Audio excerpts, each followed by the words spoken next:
देखिए, कावड़ मार्गों पर दुकान पर नाम लिखने का मामला आरएलडी प्रदेश अध्यक्ष रामाशीष राय ने पोस्ट किया है। आरएलडी के प्रदेश अध्यक्ष ने सरकार पर निशाना साधा है। सांप्रदायिकता को बढ़ावा देने वाला आदेश है। रामाशीष के द्वारा देखिए ये सोशल मीडिया प्लेटफॉर्म एक्स पर पोस्ट किया गया है।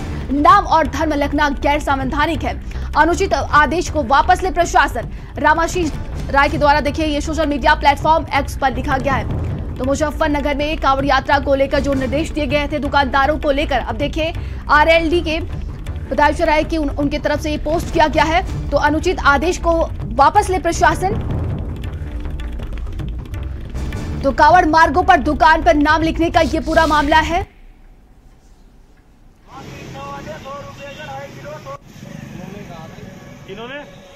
तो कांवड़ यात्रा को लेकर देखिए मुजफ्फरनगर पुलिस का जो आदेश आया था, लगातार अब उसमें सियासत बढ़ती जा रही है। कई विपक्षी पार्टियों ने इसको लेकर निशाना साधा।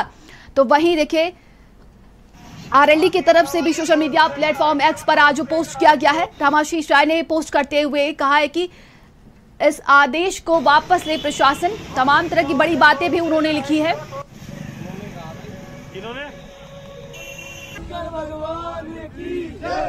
तो आरएलडी के प्रदेश अध्यक्ष ने सरकार पर निशाना साधा है। ज्यादा जानकारी के साथ संवाददाता नरेंद्र हमारे साथ जुड़ गए। नरेंद्र, देखिए अब लगातार मुजफ्फरनगर का जो कांवड़ यात्रा को लेकर दुकानदारों को निर्देश दिए गए थे, अब उस पर सियासत बढ़ती ही जा रही है। आरएलडी की तरफ से भी अब निशाना साधा गया है। बिल्कुल, ये हैरत की बात है कि जो बीजेपी चाहे केंद्र में हो या राज्य में, उसके साथ राष्ट्रीय लोकदल का गठबंधन है और अभी साथ साथ में उन्होंने लोकसभा का चुनाव भी लड़ा है। ऐसे में जो रामाशीष राय हैं उत्तर प्रदेश और राष्ट्रीय लोकदल के प्रदेश अध्यक्ष हैं, उन्होंने भी इस पूरे मामले को लेकर 2 पोस्ट किए हैं ट्विटर हैंडल पर अपने पर, और ये कहा है कि ये जो निर्णय है प्रशासन का ये संवैधानिक नहीं है और इससे सांप्रदायिकता को बढ़ावा मिलता है। तो इस तरह की बात उन्होंने कही है और उन्होंने साथ में ये भी लिखा है कि इस तरह के आदेश जो हैं वो वापस लिए जाने चाहिए। आपको बताएं कि पश्चिमी उत्तर प्रदेश में जो मुजफ्फरनगर है वो राष्ट्रीय लोकदल का गढ़ माना जाता है और उसके जो नतीजे हैं वो 2022 के विधानसभा चुनाव में देखने को भी मिले थे। इसके बावजूद भी ये पहला ट्वीट जो है राष्ट्रीय लोकदल की तरफ से प्रदेश अध्यक्ष का आया है। अभी तक जयंत चौधरी ने इस पर कोई वक्तव्य अपना या फिर ट्वीट जो है वो नहीं किया है। देखना ये होगा कि अब आगे क्या किस तरह की जो राजनीति है वो होती है, लेकिन इतना जरूर है कि चाहे वो कोई नेशनल लीडर हो, चाहे वो स्टेट का लीडर हो, जितनी बड़ी पार्टियां हैं, चाहे मायावती हो, अखिलेश यादव हो, असदुद्दीन ओवैसी हो या फिर और कोई नेता हो, सबने बारी बारी से इस जो निर्णय है उसकी आलोचना की है और ये कहा है कि इस तरह का निर्णय जो है सांप्रदायिक सौहार्द को बिगाड़ने वाला है।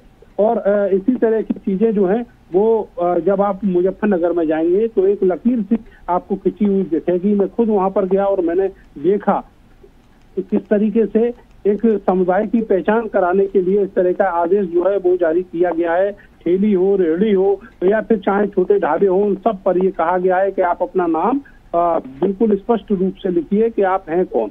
और ये आदेश केवल इसीलिए दिया गया है कि जो कांवड़ यात्रा में आने वाले कांवड़िए हैं वो मुस्लिम दुकानदारों से, जहाँ पर खान पान की वस्तुएं मिलती हैं, जहाँ पर छोटे ढाबे हैं, चाहे वो फल ही क्यों ना हो, उनसे दूर रहें, ये मकसद है। और इस बात को लेकर लगातार मुजफ्फरनगर में जो बीजेपी के नेता हैं वो इसे उठाते रहे हैं प्रशासनिक अधिकारियों के सामने। और पिछली बार जो कांवड़ यात्रा को लेकर बैठक हुई उसमें उत्तर प्रदेश सरकार के जो राज्य मंत्री हैं कपिल देव अग्रवाल, उन्होंने भी इस मामले को जोर शोर से उठाया था।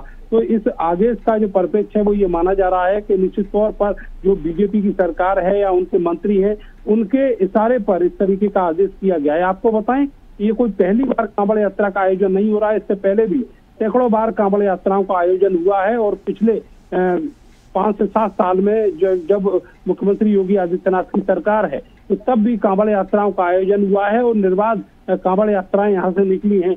लेकिन इसके बावजूद भी एक समुदाय को निशाना बनाकर इस तरीके का आदेश यहाँ पर किया गया है। ये माना जाता है कि गंगा जमुनी तहजीब का ये शहर है। पश्चिमी उत्तर प्रदेश के जितने भी शहर हैं यहाँ पर हिंदू मुसलमान बड़ी तादाद में हैं और वो सब मिलकर कांवड़ यात्रा का जो स्वागत है वो करते हैं और उसमें अपनी सहभागिता भी निभाते हैं। लेकिन इसके बावजूद भी इस तरीके के आदेश निश्चित तौर पर समुदाय के बीच में, समाज के बीच में एक दीवार खड़ी करने वाला है और उनको बांटने वाला है। जी।